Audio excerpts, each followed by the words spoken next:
الصلاۃ والسلام علیک یا رسول اللہ وعلی آلک و اصحابک یا حبیب اللہ۔ پیارے محترم ناظرین، آج کی اس ویڈیو کے اندر ہم اللہ تعالیٰ کے انعام یافتہ بندوں کا ذکر خیر کریں گے۔ انعام یافتہ لوگ، انعام یافتہ بندے کون ہیں؟ آج کی اس ویڈیو کے اندر ہم قرآن اور حدیث کی روشنی میں اس کا بہت ہی خوبصورت بیان سماعت کریں گے۔ بیان کو مکمل سنیے گا اور ویڈیو کو مکمل دیکھیے گا، انشاءاللہ آپ کو اس کا فائدہ حاصل ہوگا۔ تو سب سے پہلے ہم درود شریف کی فضیلت سماعت کرتے ہیں۔ حضرت علامہ مجددین فیروز آبادی رحمۃ اللہ تعالیٰ علیہ سے منقول ہے کہ جب کسی مجلس میں یعنی لوگوں میں بیٹھو اور کہو بسم اللہ الرحمن الرحیم وصلی اللہ علی محمد، تو اللہ پاک تم پر ایک فرشتہ مقرر فرما دے گا جو تم کو غیبت سے باز رکھے گا، اور جب مجلس سے اٹھو تو کہو بسم اللہ الرحمن الرحیم وصلی اللہ علی محمد، تو فرشتہ لوگوں کو تمہاری غیبت کرنے سے باز رکھے گا۔ تو آپ بھی درود شریف پڑھ لیجئے، صلو علی الحبیب صلی اللہ تعالی علی محمد صلی اللہ تعالی علیہ وآلہ وسلم۔ زندگی میں انسان کو مختلف آزمائشوں، پریشانیوں اور مشکلات کا سامنا رہتا ہے۔ ان سے چھٹکارے اور رہائی کا ایک بہترین طریقہ عجز و انکساری کے ساتھ دعا کی صورت میں بارگاہ الہی میں عرض و معروض اور گریہ وزاری کرنا بھی ہے، کہ حدیث پاک کا مفہوم ہے دعا بلاؤں کو ٹال دیتی ہے۔ نیز دعا عبادت کا مغز بھی ہے، جیسا کہ حدیث پاک میں ہے کہ الدعاء مخ العبادہ، یعنی دعا عبادت کا مغز ہے۔ جہاں دعا مانگنا عبادت ہے، وہیں اس کے بے شمار دینی اور دنیاوی فوائد بھی ہیں۔ نیز حضور نبی کریم صلی اللہ تعالیٰ علیہ وآلہ وسلم نے دعا کی اہمیت و فضیلت اور فوائد کو بیان کرتے ہوئے امت کو دعائیں مانگنے کی ترغیب و تعلیم ارشاد فرمائی ہے۔ چنانچہ اللہ پاک کے آخری نبی صلی اللہ تعالیٰ علیہ وآلہ وسلم نے ارشاد فرمایا، اللہ پاک کی بارگاہ میں دعا سے بڑھ کر عزت والی کوئی چیز نہیں۔ حضور نبی کریم صلی اللہ تعالیٰ علیہ وآلہ وسلم نے ارشاد فرمایا، جو اللہ پاک سے دعا نہیں مانگتا اللہ پاک اس سے ناراض ہوتا ہے۔ پس دعا کی اہمیت و فضیلت کو سمجھتے ہوئے ہر مسلمان کو دعا مانگتے رہنے چاہیے، اس سے مشکلیں حل ہوتی ہیں۔ قرآن و حدیث میں بے شمار دعائیں وارد ہیں جنہیں دعائے معصور کہا جاتا ہے۔ الغرض جہاں ہم بے شمار دعائیں مانگتے ہیں، وہیں ایک دعا ایسی بھی ہے جو ہر مومن بالخصوص ہر نمازی نماز کی ہر رکعت میں مانگتا ہے، اور وہ دعا یہ ہے، اہدنا الصراط المستقیم صراط الذین انعمت علیہم غیر المغضوب علیہم ولا الضالین۔ ترجمہ کنز الایمان، ہم کو سیدھا راستہ چلا ان کا جن پر تو نے احسان کیا، نہ ان کا جن پر غضب ہوا اور نہ بہکے ہوئوں کا۔ آئیے قرآن مجید کی اس دعا کی اہمیت و فضیلت کو سمجھتے ہیں اور جانتے ہیں کہ انعام یافتہ لوگ کون ہیں جن کے راستے پر چلنے اور ثابت قدم رہنے کی دعا مانگنے کی ہمیں تعلیم دی گئی ہے۔ مشہور مفسر حکیم الامت مفتی احمد یار خان نعیمی رحمۃ اللہ تعالیٰ علیہ اس کے تحت فرماتے ہیں، اس سے 3 مسئلے معلوم ہوئے۔ ایک یہ کہ رب کریم کی تمام نعمتوں سے اعلیٰ نعمت سیدھے راستے کی ہدایت ہے کہ ہر رکعت میں اس کی دعا کرائی گئی۔ دوسرے یہ کہ سیدھا راستہ پہچان ہے کہ ان پر اولیاء اللہ اور صالحین ہوں، کیونکہ وہی رب کریم کے انعام والے بندے ہیں۔ رب کریم ارشاد فرماتا ہے، کونوا مع الصادقین، سچوں کے ساتھ ہو، اور وہ راستہ صرف مذہب اہل سنت ہے کہ اس میں اولیاء اللہ گزرے اور اب بھی ہیں۔ تیسرے یہ کہ ہدایت صرف اپنی کوشش سے نہیں ملتی بلکہ رب کریم کے کرم سے ملتی ہے۔ نیز معلوم ہوا کہ گمراہوں کی گمراہی خدا کا غضب ہے، نہ ان سے عقیدے رکھے نہ ان کی سی صورت و شکل بنائے، نہ ان کی بری رسمیں اختیار کرے۔ صراط مستقیم سے مراد عقائد کا سیدھا راستہ ہے جس پر تمام انبیاء کرام علیہم الصلاۃ والسلام چلے، یا اس سے مراد اسلام کا سیدھا راستہ ہے جس پر صحابہ کرام رضوان اللہ تعالی علیہم اجمعین، بزرگان دین اور اولیاء اعظام رحمت اللہ تعالی علیہم چلے، جیسا کہ اگلی آیت میں موجود بھی ہے۔ اور یہ راستہ اہل سنت کا ہے کہ آج تک اولیاء کرام رحمت اللہ تعالی علیہم صرف اسی مسلک اہل سنت میں گزرے ہیں، اور اللہ تعالیٰ نے انہی کے راستے پر چلنے اور انہی کے ساتھ ہونے کا فرمایا ہے۔ چنانچہ اللہ تعالیٰ قرآن پاک میں ارشاد فرماتا ہے، یا ایہا الذین آمنوا اتقوا اللہ وکونوا مع الصادقین۔ ترجمہ کنز الایمان، اے ایمان والو اللہ سے ڈرو اور سچوں کے ساتھ ہو۔ حضرت سیدنا انس بن مالک رضی اللہ تعالی عنہ سے روایت ہے کہ رسول کریم صلی اللہ تعالی علیہ وآلہ وسلم نے ارشاد فرمایا، بے شک میری امت کبھی گمراہی پر جمع نہیں ہوگی، اور جب تم لوگوں میں اختلاف دیکھو تو تم پر لازم ہے کہ سواد اعظم یعنی مسلمانوں کے بڑے گروہ کے ساتھ ہو جاؤ۔ حضرت سیدنا اسحاق بن راہویہ رحمۃ اللہ تعالی علیہ بیان کرتے ہیں کہ اگر تم جاہلوں سے سواد اعظم کے متعلق پوچھو گے تو وہ کہیں گے لوگوں کا بڑا گروہ سواد اعظم ہے، حالانکہ وہ نہیں جانتے کہ جماعت رسول کریم صلی اللہ علیہ وآلہ وسلم کی روایات اور طریقے کو مضبوطی سے تھامنے والے عالم کو کہا جاتا ہے۔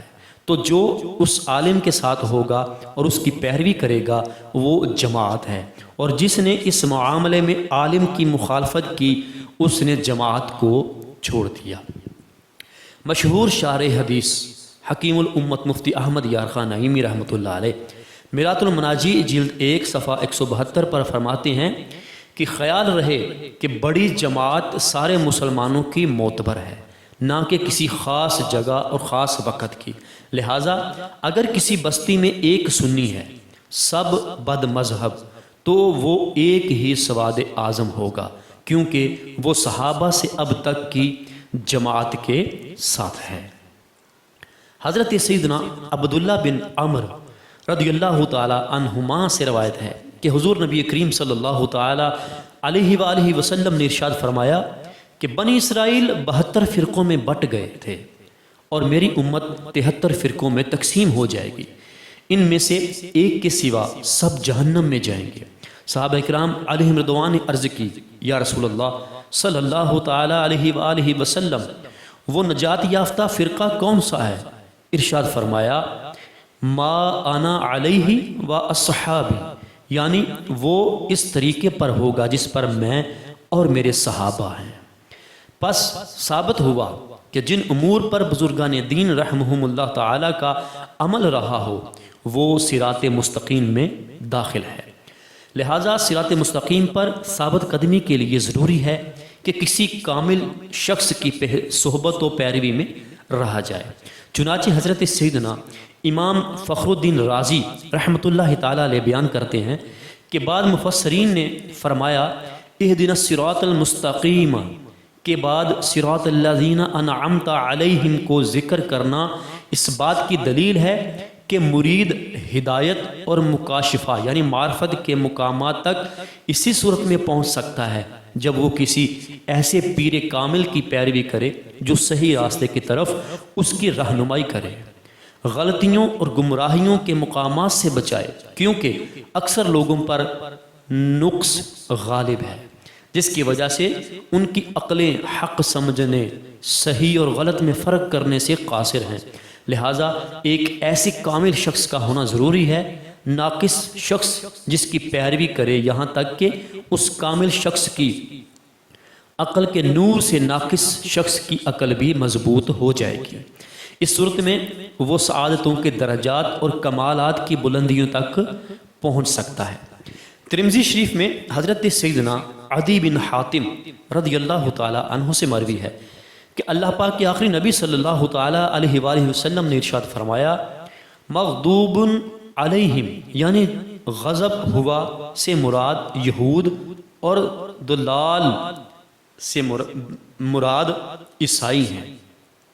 پس ہر مسلمان کو چاہیے کہ وہ عقائد، اعمال، سیرت، صورت ہر اعتبار سے یہودیوں، عیسائیوں اور تمام کفار سے الگ رہے، نہ ان کے طور طریقے اپنائے اور نہ ان کے رسم و رواج اور فیشن اختیار کرے، اور ان کی دوستیوں اور صحبتوں سے دور رہتے ہوئے اپنے آپ کو قرآن و سنت کے سانچے میں ڈالنے میں ہی اپنے لیے دونوں جہان کی سعادت تصور کرے۔ الغرض ہر مومن کو چاہیے کہ سیدھے راستے پر ثابت قدمی کی دعا مانگتا رہے، کیونکہ سیدھا راستہ ہی منزل مقصود تک پہنچاتا ہے، جبکہ ٹیڑھا راستہ یا تو مقصود تک پہنچاتا ہی نہیں یا پھر دیر سے پہنچاتا ہے۔ اللہ پاک نے قرآن مجید میں عقل مندوں کی صفات میں بیان کیا کہ وہ یوں دعا مانگتے ہیں۔ ترجمہ کنز الایمان: اے رب ہمارے دل ٹیڑھے نہ کر، بعد اس کے کہ تو نے ہمیں ہدایت دی، اور ہمیں اپنے پاس سے رحمت عطا کر، بے شک تو ہی بڑا دینے والا ہے۔ حدیث پاک میں بھی اس طرح دعا مانگنے کی ترغیب ارشاد فرمائی ہے۔ چنانچہ حضرت سیدنا انس بن مالک رضی اللہ تعالی عنہ سے مروی ہے کہ حضور نبی کریم صلی اللہ تعالی علیہ وآلہ وسلم کثرت سے یہ دعا فرمایا کرتے: یا مقلب القلوب ثبت قلبی علی دینک، یعنی اے دلوں کو پھیرنے والے، میرے دل کو اپنے دین پر ثابت قدم رکھ۔ ما قبل میں بیان ہوا کہ صراط مستقیم سے مراد ان لوگوں کا راستہ ہے جن پر اللہ پاک نے انعام و احسان فرمایا۔ آئیے قرآن مجید سے معلوم کرتے ہیں کہ وہ کون لوگ ہیں جن پر رب کریم نے احسان فرمایا، تاکہ ان کی سیرت کا مطالعہ کریں اور ان کی سیرت کے قابل عمل پہلوؤں پر عمل کرتے ہوئے اپنی زندگی کے شب و روز گزاریں، تاکہ دنیا اور آخرت دونوں جہاں میں کامیابی نصیب ہو۔ چنانچہ اللہ پاک ارشاد فرماتا ہے، ترجمہ کنز الایمان: اور جو اللہ اور اس کے رسول کا حکم مانے تو اسے ان کا ساتھ ملے گا جن پر اللہ تعالیٰ نے فضل کیا، یعنی انبیاء اور صدیق اور شہید اور نیک لوگ، یہ کیا ہی اچھے ساتھی ہیں۔ حضرت سیدنا امام خازن رحمۃ اللہ تعالیٰ علیہ فرماتے ہیں، یہ آیت مبارکہ حضرت سیدنا ثوبان رضی اللہ تعالیٰ عنہما کے بارے میں نازل ہوئی۔ آپ رضی اللہ تعالیٰ عنہ حضور نبی کریم صلی اللہ علیہ وآلہ وسلم سے بے حد محبت کرتے تھے، اور آپ صلی اللہ علیہ وآلہ وسلم کو دیکھے بغیر ان کو صبر نہ آتا تھا۔ چنانچہ ایک مرتبہ آپ رضی اللہ تعالیٰ عنہ اس حال میں بارگاہ رسالت میں حاضر ہوئے کہ آپ کا رنگ متغیر اور غم چہرے سے صاف صاف دکھائی دیتا تھا۔ غم گسار آقا صلی اللہ علیہ وآلہ وسلم نے استفسار فرمایا کہ تمہارا رنگ متغیر کیوں ہے؟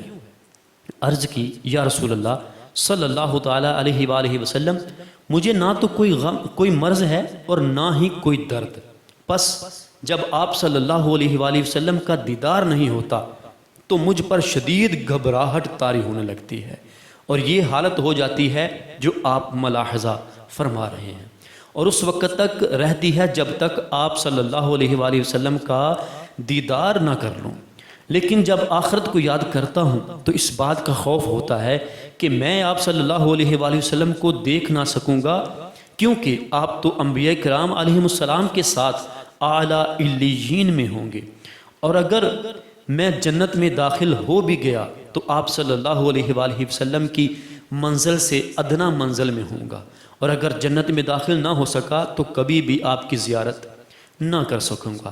اس پر یہ آیت مقدسہ نازل ہوئی۔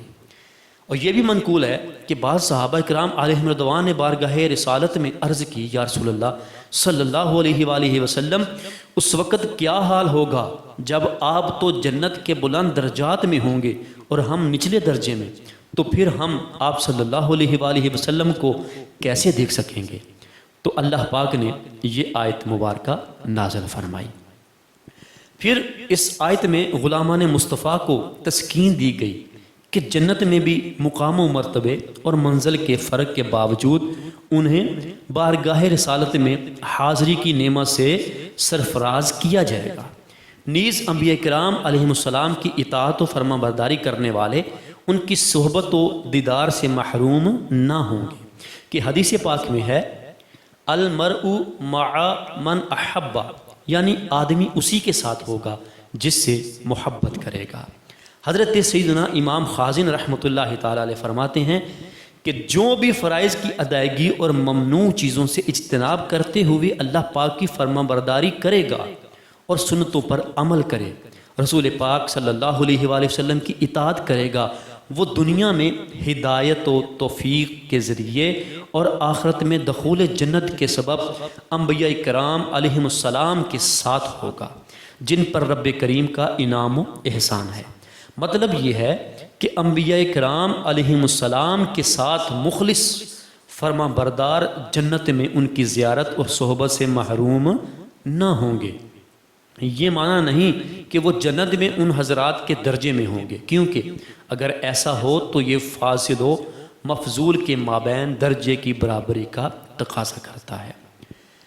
نبی کی تعریف، وہ انسان جنہیں اللہ پاک نے مخلوق کی ہدایت کے لیے فرشتے کے ذریعے یا کسی فرشتے کے بغیر وحی بھیجی ہو، اور رسول کی تعریف، جو نبی نئی شریعت لے کر آئیں انہیں رسول کہتے ہیں۔ کئی نبی اور کئی فرشتے رسول ہیں۔ نبی سب مرد تھے، کوئی جن نبی ہوا نہ کوئی عورت نبی ہوئی۔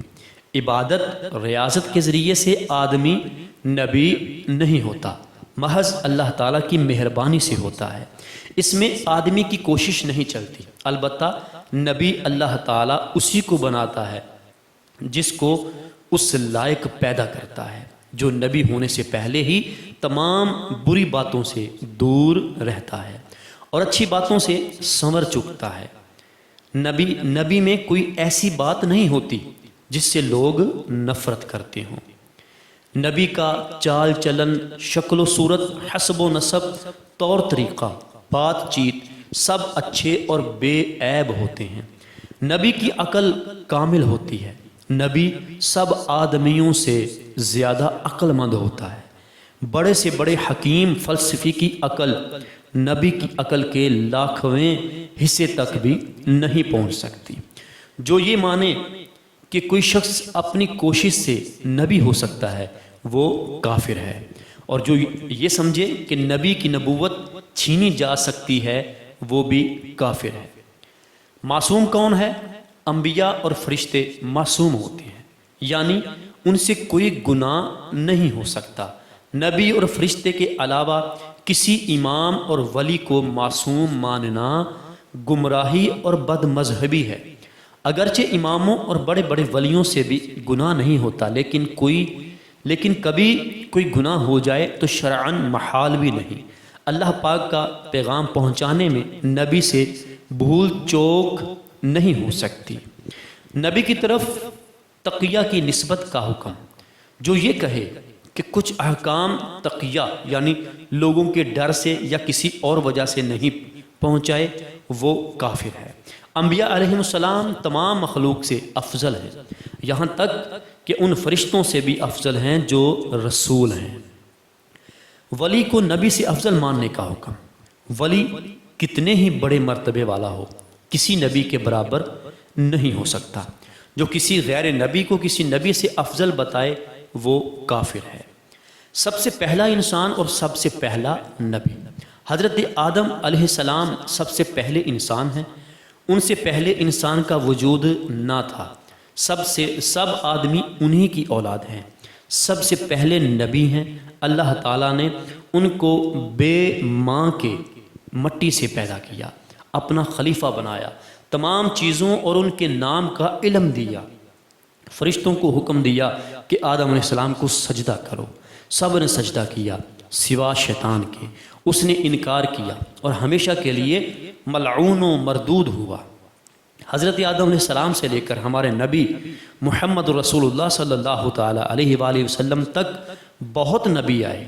حضرت نوح، حضرت ابراہیم، حضرت موسیٰ، حضرت عیسیٰ علیہ السلام اور ان کے علاوہ ہزاروں، یہ چاروں نبی بھی تھے اور رسول بھی۔ سب سے آخری نبی اور رسول، ساری مخلوق سے افضل، سب کے پیشوا، حبیب خدا ہمارے آقا حضرت احمد مجتبیٰ محمد مصطفیٰ صلی اللہ علیہ وآلہ وسلم ہیں۔ آپ کے بعد کوئی نبی نہ ہوا نہ ہوگا۔ جو شخص ہمارے نبی کے بعد یا آپ کے زمانے میں کسی اور کو نبی مانے یا نبوت ملنی جائز جانے وہ کافر ہے۔ نبی کی لغزش کا حکم، انبیاء علیہ السلام سے جو لغزشیں یعنی بھول چوک ہوئی ان کا ذکر تلاوت قرآن و روایات حدیث کے سوا حرام اور سخت حرام ہے۔ اوروں کو ان سرکاروں میں لب کشائی کی کیا مجال، اللہ تعالیٰ ان کا مالک ہے، جس محل پر جس طرح چاہے تعبیر یعنی بیان فرمائے، اور اس کے پیارے بندے ہیں، اپنے رب کے لیے جس قدر چاہیں تواضع کرے۔ دوسرا، ان کلمات کو سند نہیں بنا سکتا، یعنی نبی کی بھول چوک کے موقع پر اللہ تعالیٰ نے جو کلمہ کسی نبی کو کہا یا نبی نے انکساری عاجزی کے طور پر اپنے کو کہا، کسی امتی کو نبی کے حق میں ایسے کلمات کہنا ناجائز و حرام ہے۔ جیسے حضرت آدم علیہ السلام نے اپنی دعا میں کہا کہ اے میرے رب، ہم نے اپنے نفس پر ظلم کیا، تو اور کوئی یہ نہیں کہہ سکتا کہ آدم نے معاذ اللہ ظلم کیا۔ حضرت سیدنا امام خازن رحمۃ اللہ تعالی علیہ فرماتے ہیں، صدیق انبیاء کے سچے متبعین یعنی پیروکار کو کہتے ہیں، جو اخلاص کے ساتھ ان کی راہ پر قائم رہیں۔ مگر اس آیت میں حضور نبی کریم صلی اللہ علیہ وآلہ وسلم کے افاضل اصحاب مراد ہیں، جیسے امیر المومنین حضرت سیدنا ابو بکر صدیق رضی اللہ تعالیٰ عنہ، اور یہ تو وہ صحابی ہیں کہ اس امت میں صدیق انہی کا نام رکھا گیا، اور یہ مصطفیٰ کریم صلی اللہ علیہ وآلہ وسلم کی اتباع کرنے والوں میں سب سے افضل ہیں۔ حضرت سیدنا امام واحدی رحمۃ اللہ تعالیٰ علیہ بیان کرتے ہیں کہ حضرت سیدنا امام مجاہد رحمۃ اللہ تعالیٰ علیہ نے فرمایا، ہر وہ شخص صدیق ہے جو اللہ پاک اور انبیاء و رسول پر ایمان لائے۔ پھر آپ رحمۃ اللہ تعالیٰ علیہ نے یہ آیت طیبہ تلاوت فرمائی، ترجمہ کنز الایمان، اور جو اللہ اور اس کے سب رسولوں پر ایمان لائیں وہی کامل سچے۔ صدیق کسے کہتے ہیں؟ صدیق اسے کہا جاتا ہے جو زبان سے کہی ہوئی بات کو دل اور اپنے عمل سے پختہ کر دے۔ امیر المومنین حضرت سیدنا ابو بکر صدیق رضی اللہ تعالیٰ عنہ کو صدیق اسی لیے کہا جاتا ہے کہ آپ صرف زبانی ہی نہیں بلکہ قلبی اور عملی طور پر بھی صدیق ہیں۔ مشہور شارح حضرت حکیم الامت مفتی احمد یارخان نعیمی رحمۃ اللہ تعالیٰ علیہ صادق اور صدیق کا فرق بیان کرتے ہوئے فرماتے ہیں کہ صادق وہ جو زبان کا سچا ہو، صدیق وہ جو نیت، ارادہ، زبان، ہاتھ پاؤں، غرض کے سارے ظاہری باطن اعضاء کا سچا ہو۔ صادق وہ کہ جیسا واقعہ ہو ویسا کہے، اور صدیق وہ کہ جیسا وہ کہہ دے واقعہ ایسا ہی ہو جائے۔ اسی لیے شاہی ساقی نے حضرت یوسف علیہ السلام کو صدیق کہا، جبکہ اس نے دیکھا کہ جو آپ نے کہا تھا وہی ہوا۔ عرض کیا، یوسف ایھا الصادق، اے یوسف، اے صدیق۔ حضرت صدیق اکبر رضی اللہ تعالی عنہ نے حضرت سیدنا مالک بن سنان رضی اللہ تعالی عنہ کے متعلق جو کہا تھا وہی ہوا کہ وہ شہید ہونے کے بعد زندہ ہو کر آئے۔ سیدی اعلیٰ حضرت مولانا شاہ امام احمد رضا خان علیہ رحمۃ الرحمان فتاوی رضویہ جلد 15 صفحہ 680 پر بیان کرتے ہیں کہ علماء فرماتے ہیں کہ ابو بکر صدیق اکبر ہیں، اور علی المرتضیٰ صدیق اصغر۔ صدیق اکبر کا مقام اعلیٰ صدیقیت سے بلند و بالا ہے۔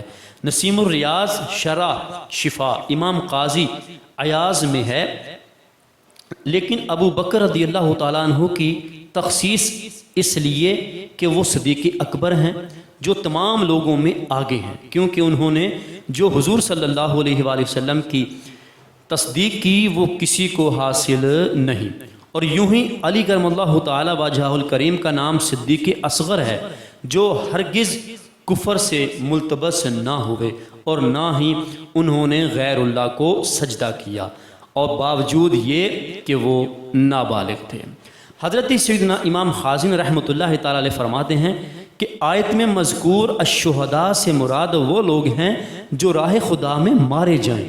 یہ بھی کہا گیا ہے کہ اس سے مراد وہ لوگ ہیں جو جنگ احد میں شہید ہوئے۔ اب شہید کی تعریف سماعت کیجئے۔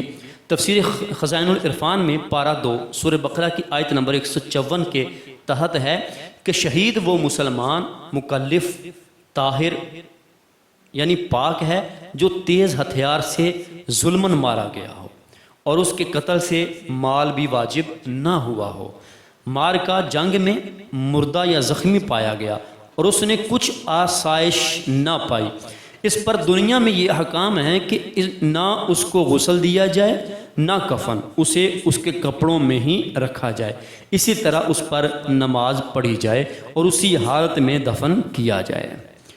آخرت میں شہید کا بڑا رتبہ ہے۔ بعض شہداء وہ ہیں کہ ان پر دنیا کے یہ احکام تو جاری نہیں ہوتے، لیکن آخرت میں ان کے لیے شہادت کا درجہ ہے، جیسے ڈوب کر یا جل کر یا دیوار کے نیچے دب کر مرنے والا، طلب علم، سفر حج، غرض، راہ خدا میں مرنے والا، اور نفاس میں مرنے والی عورت، اور پیٹ کے مرض اور طاعون اور ذات الجنب اور سل یعنی پسلی کے درد اور پھیپھڑوں کی بیماری اور پرانے بخار میں، اور جمعہ کے روز مرنے والے وغیرہ۔ صالحین سے مراد آیت میں مذکور صالحین صالح کی جمع ہے، اور صالح اس شخص کو کہتے ہیں جس کی خلوت و جلوت نیکی کرنے میں برابر ہو، یعنی جس طرح لوگوں کے سامنے نیکیاں کرتا ہے تنہائی میں بھی اسی طرح نیکیاں کرتا ہو۔ یہ بھی کہا گیا کہ صالح وہ ہوتا ہے جس کے عقائد درست ہوں اور سنت کے مطابق عمل بجا لاتا ہو۔ حضرت سیدنا امام واحدی رحمۃ اللہ تعالی علیہ بیان کرتے ہیں کہ یہاں صالحین سے تمام نیک مسلمان مراد ہیں۔ آیت مبارکہ کی ایک تفسیر، مذکورہ آیت مبارکہ کی ایک تفسیر یہ بھی ہے کہ النبیین سے حضرت سیدنا محمد مصطفیٰ احمد مجتبیٰ صلی اللہ علیہ وآلہ وسلم کی ذات والا صفات مراد ہے، اور صدیقین سے امیر المومنین حضرت سیدنا ابو بکر صدیق رضی اللہ تعالی عنہ مراد ہیں۔ الشہداء سے امیر المومنین حضرت سیدنا عمر فاروق اعظم رضی اللہ تعالی عنہ، امیر المومنین حضرت سیدنا عثمان غنی رضی اللہ تعالی عنہ، اور امیر المومنین حضرت سیدنا مولا مشکل کشا علی المرتضیٰ شیر خدا رضی اللہ تعالی عنہم اجمعین مراد ہیں۔ اور الصالحین سے تمام صحابہ کرام علیہم رضوان مراد ہیں۔ انعام یافتہ بندوں کی قسمیں، حضرت سیدنا امام بیضاوی رحمۃ اللہ تعالی علیہ مذکورہ آیت مبارکہ کے تحت فرماتے ہیں کہ یہاں اللہ پاک نے علم و عمل کے منازل کے اعتبار سے انعام یافتہ افراد کی 4 اقسام بیان فرمائی ہیں، اور تمام لوگوں کو اس بات پر ابھارا ہے کہ وہ ان کی پیروی سے پیچھے نہ ہٹیں۔ وہ 4 اقسام یہ ہیں: نمبر 1، انبیاء کرام علیہ السلام جو کمال علم و عمل کے درجے پر فائز ہیں اور حد کمال سے درجہ تکمیل کی طرف بڑھنے والے ہیں۔ نمبر 2، صدیقین رحمہم اللہ جن کے نفوس کبھی تو دلائل و نشانیوں میں غور و فکر کی سیڑھیوں اور کبھی تصفیہ و ریاضت کے زینوں کے ذریعے عرفان و معرفت کی بلندیوں پر پہنچ گئے، یہاں تک کہ اشیاء پر مطلع ہو کر ان کے حقیقتوں کے بارے میں خبر دی۔ شہدائے عظام جنہوں نے اطاعت اور اظہار حق میں خوب کوشش کی، حتیٰ کہ اعلاء کلمۃ اللہ کے لیے اپنے خون تک بہا دیے۔ نمبر 4، صالحین وہ جنہوں نے اپنی زندگیاں اطاعت الہی میں اور اپنے اموال رضائے رب الانام کے کاموں میں خرچ کر دیے۔ جس سے محبت ہوگی اسی کے ساتھ ملے گا۔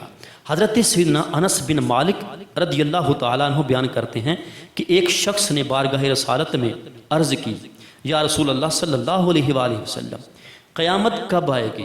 تو نبی پاک صلی اللہ علیہ وآلہ وسلم نے ارشاد فرمایا، تو نے قیامت کے لیے کیا تیاری کی؟ اس نے عرض کی، سوائے اس کے کہ کچھ نہیں، میں اللہ پاک اور اس کے رسول صلی اللہ علیہ وآلہ وسلم سے محبت کرتا ہوں۔ ارشاد فرمایا، بے شک تو جس سے محبت کرتا ہے اسی کے ساتھ ہوگا۔